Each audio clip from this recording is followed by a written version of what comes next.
Jangan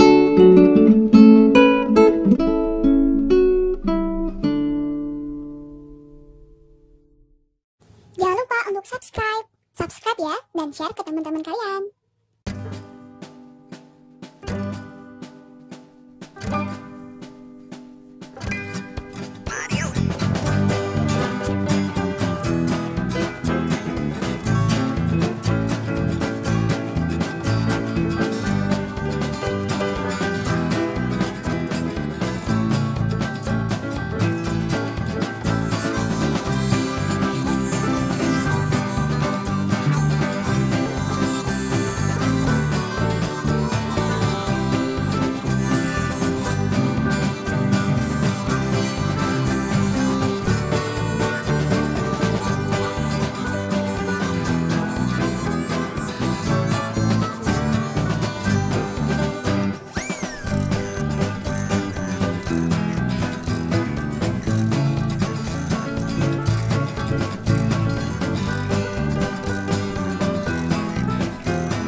Hai, apa kabar semuanya?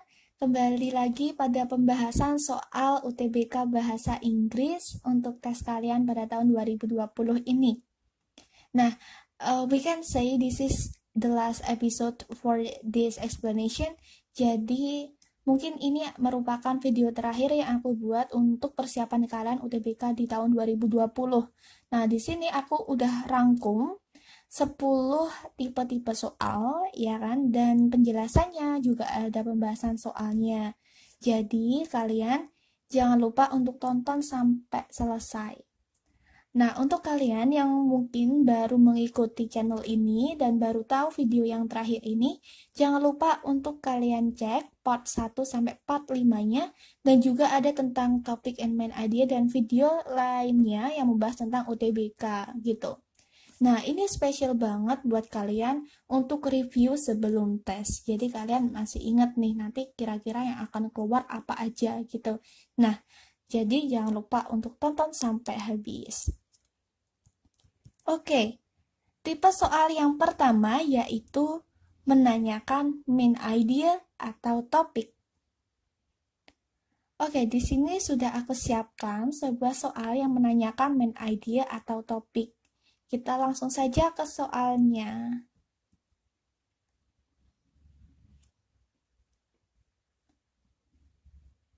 Oke, what is the main idea of the passage? Di sini.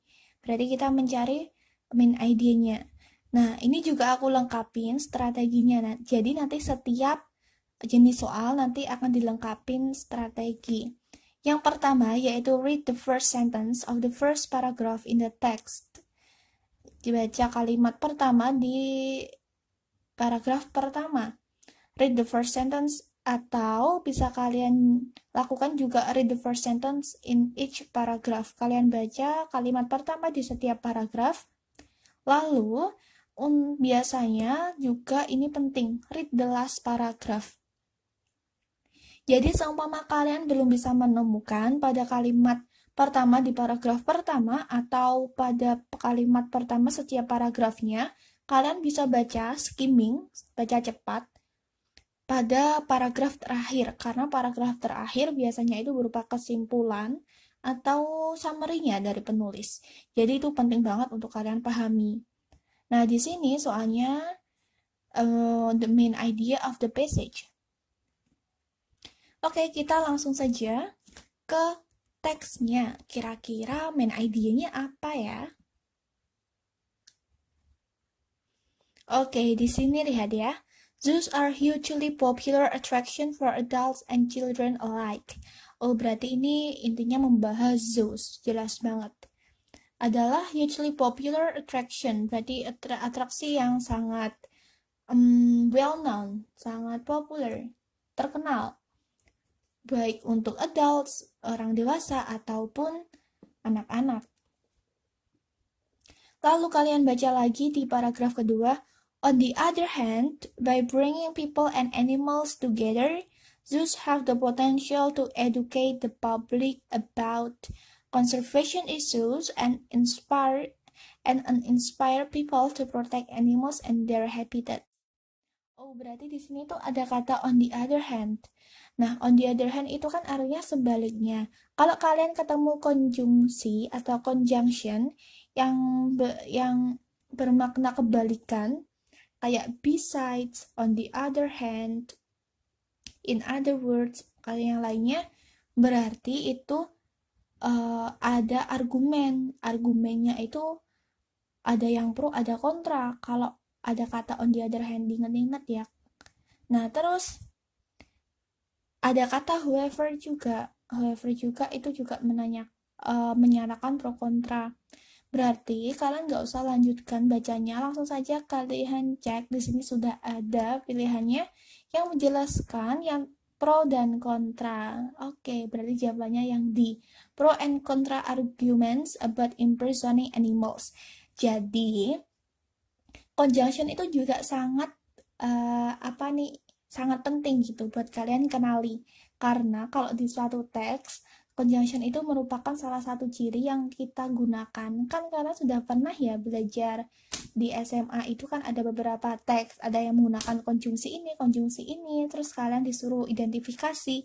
Nah, konjungsi itu yang merupakan yang akan membantu kalian dalam mengerjakan soal. Jadi kalian gak perlu lama-lama gitu mengerjakannya. Berapa detik ini? 5 detik udah dapet jawabannya gitu. Oke, berarti jawabannya yang di pro and contra arguments about imprisoning animals. Karena yang lainnya nggak menyatakan pro dan kontra. Nah, Kak, di situ yang sih ada some arguments nih. Oke, di situ kan ada argumen, tapi cuma some. Tidak ada pro and kontra. Kalau some arguments, berarti kan argumennya bisa aja itu pro semua atau kontra semua. Kita tidak bisa menebaknya gitu. Berarti yang paling jelas adalah yang di pro and contra. Oke, next. Kira-kira jenis soal yang kedua apa ya? Oke, yang kedua sering ditanyakan yaitu title. Mencari judul. Nah, di sini di pin, udah aku pin yang warna hijau ini. Title itu sama aja kayak kita mencari topik atau main idea. Berarti caranya sama kayak yang pertama tadi. Kita langsung saja ke soalnya.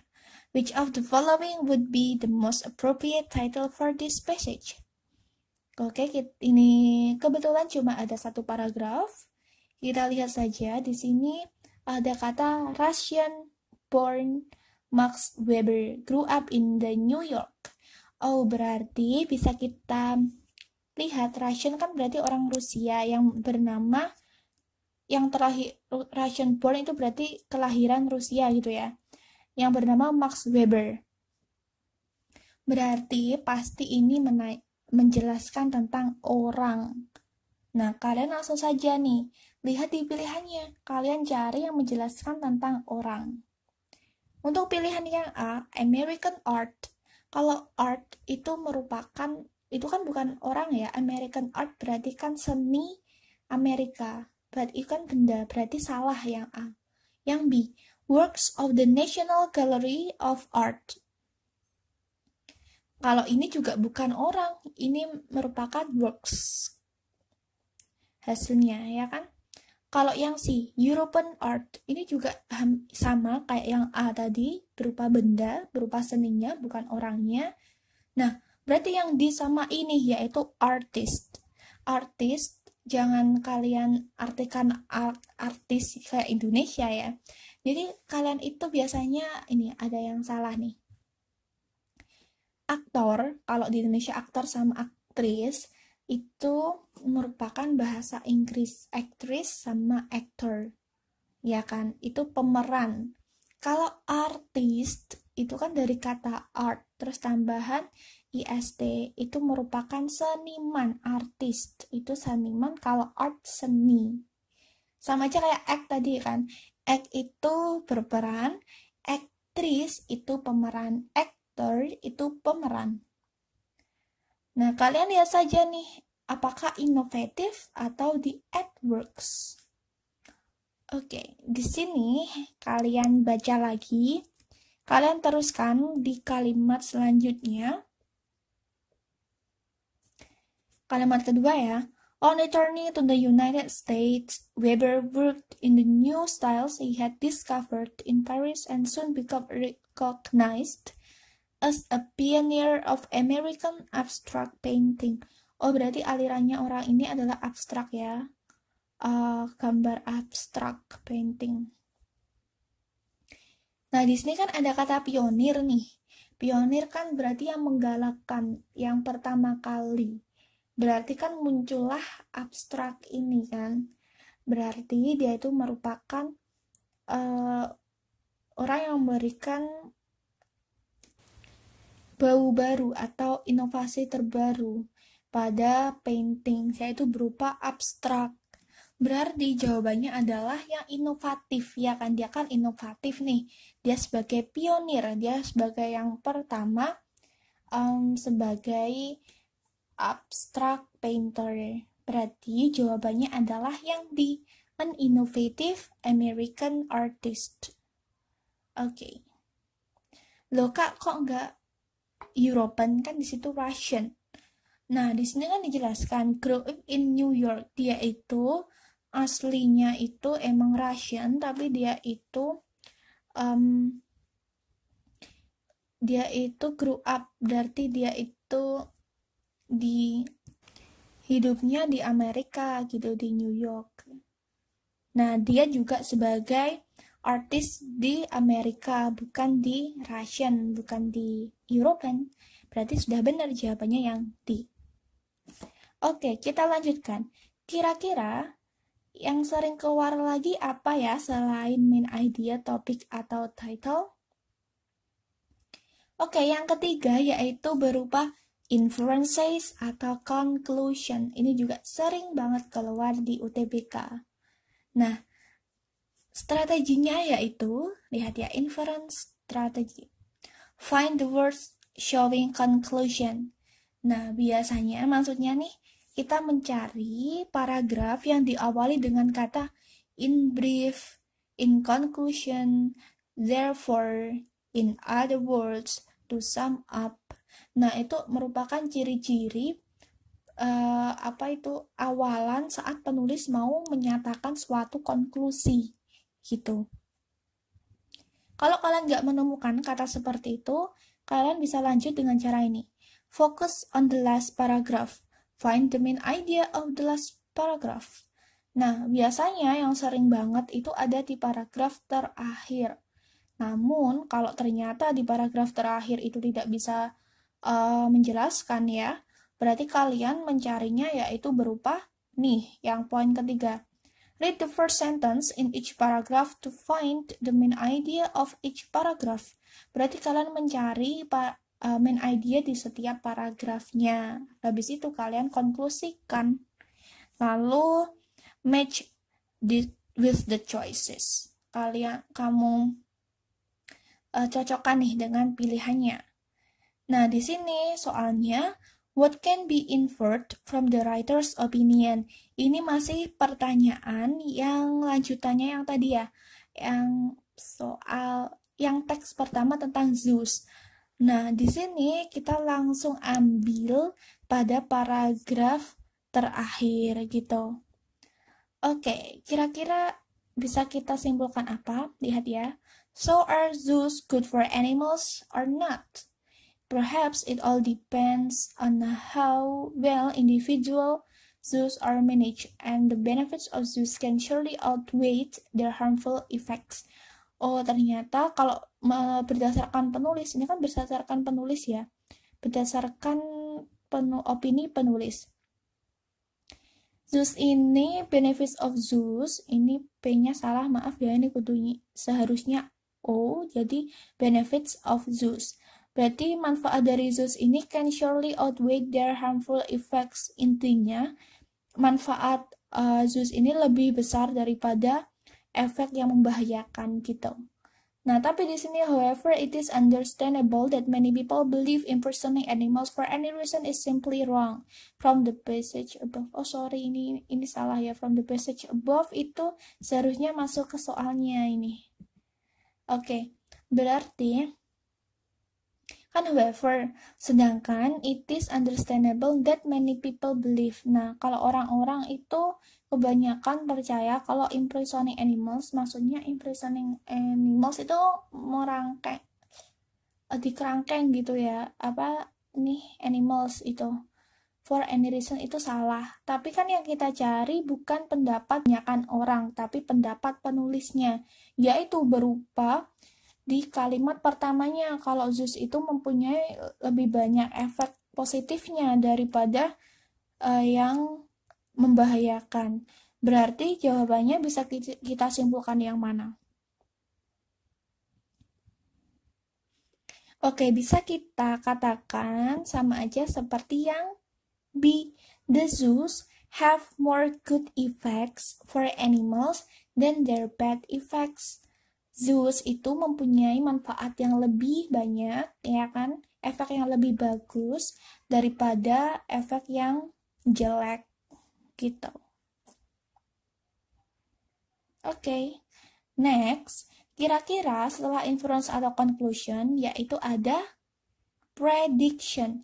Nah, prediction ini berupa paragraph following. Masih ingat kan paragraph following ini sering banget aku bahas tentang paragraph following. Langsung ke soalnya, ini strateginya nih. Jadi, ini kan ada strip ya. Strip ini maksudnya P1 itu paragraph 1, yang 2 itu paragraph 2. Jadi seumpama di suatu teks itu ada 2 paragraph 1 dan paragraph 2, lalu tugas kalian yaitu mencari paragraf setelah paragraf 2. Jadi kalian itu memprediksi gitu. Kira-kira setelah paragraf terakhir akan bahas apa sih, kayak gitu. Kalian membuat prediksi setelahnya akan bahas apa gitu. Makanya di sini caranya yaitu berupa read the last sentence. Kalian baca yang last sentence ini yang tebel. Habis itu find the keyword, terus cari kata kuncinya saja. Udah, kalau ada kata kunci yang mencolok di situ berarti itu jawabannya, gampang banget. Nah, di sini pertanyaannya, the paragraph following the passage will likely contain information about. Oke.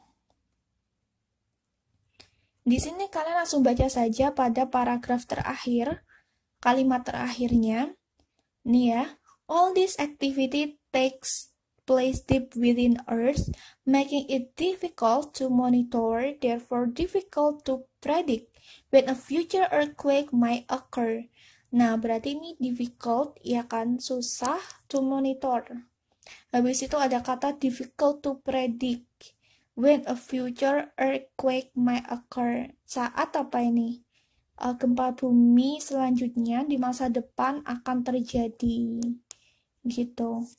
Berarti kira-kira kalau ada kesulitan seperti ini, berarti akan bahas apa ya kira-kira paragraf setelahnya?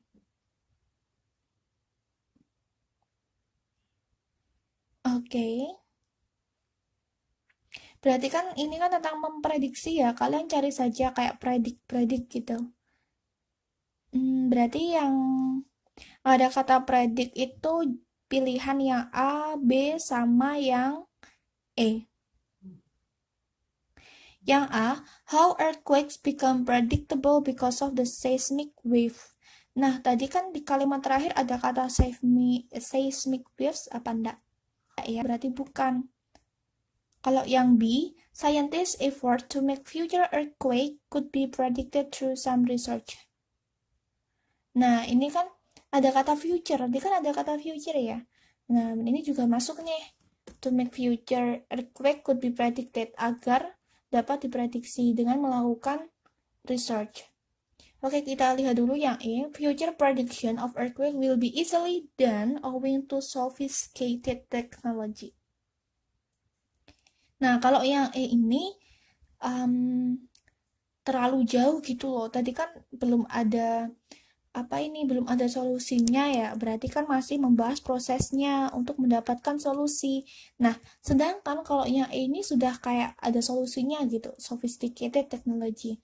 Berarti itu terlalu jauh gitu. Mungkin itu ada pada paragraf selanjutnya lagi setelah yang lainnya. Berarti jawabannya yang B. Scientists effort to make future earthquake could be predicted through some research. Jadi kan ada masalah nih ya, ada masalah. Setelah masalah kan nggak langsung ada solusi, tapi ada proses nih, ada proses untuk memecahkan. Berarti jawabannya yang B, proses memecahkan permasalahan tersebut gitu. Kalau yang E itu terlalu langsung solusi, pada proses solusi itu ada di paling akhir. Oke, jawabannya yang B ya. Oke, kita lanjut. Kira-kira setelah itu, setelah 4 jenis soal tersebut ada apa lagi ya? Di sini ada sentence restatement. Oke, sentence restatement berarti kita itu mengungkapkan kembali. Restatement atau replacement itu sama aja. Nah, caranya yaitu kita bisa menggunakan passive voice. Passive voice itu apa? Maksudnya itu gini aja deh. Struktur kalimatnya itu berubah. Seumpama nih, yang subjek yang awalnya dia berada di awal, dia diubah jadi di akhir. Yang objek yang di akhir, dia berada di awal. Jadi strukturnya itu berbalik. Kalau nggak gitu, bisa berupa sinonim atau bisa berupa antonim. Berupa sinonim atau antonim. Nah, kita lihat saja di sini langsung fokus ke kutipan. Jadi kalau ada sentence restatement, kalian nggak usah pusing-pusing ke teks, langsung saja kita pahami di kutipannya. Songbirds have been extensively used a model for imitative vocal learning. In paragraph 1, it can be stated that kalian cari saja nih keywordnya. Harus ada apa aja? Songbirds, berarti ada songbirds have been extensively used as a model. Berarti secara ekstensif nih, dia itu sebagai model untuk imitative vocal learning, untuk pembelajaran imitasi vokal. Imitasi itu apa namanya? Menirukan nih, berarti pembelajaran vokal dengan cara menirukan. Berarti kita lihat saja kata songbirds gitu. Oh, ternyata semuanya ada kata songbirds. Habis itu dia sebagai model dari imitative vocal learning. Yang mana nih kira-kira? Oke, yang E ya. Songbirds are good model of vocal learning. Nah, ini tuh sama aja kayak kita mengganti dengan sinonim. Extensively kan secara ekstensif, berarti kan dia itu digunakan terus gitu ya secara ekstensif. Berarti itu sama aja kayak good, dia tuh baik, bagus gitu untuk dijadikan models pada pembelajaran vokal gitu. Berarti jawabannya adalah yang A. Songbirds are good models of vocal learning. Itu berupa vocabulary. Nah, ketika kalian dengar kata vocabulary, mungkin kalian sudah berpikir, ini soal paling sulit nih vocabulary, karena biasanya kan aku nggak tahu nih artinya apa. Padahal, kalau kalian saat menghadapi sebuah ujian, kalau kalian nggak tahu, itu ada cara lain gitu. Tapi, seumpama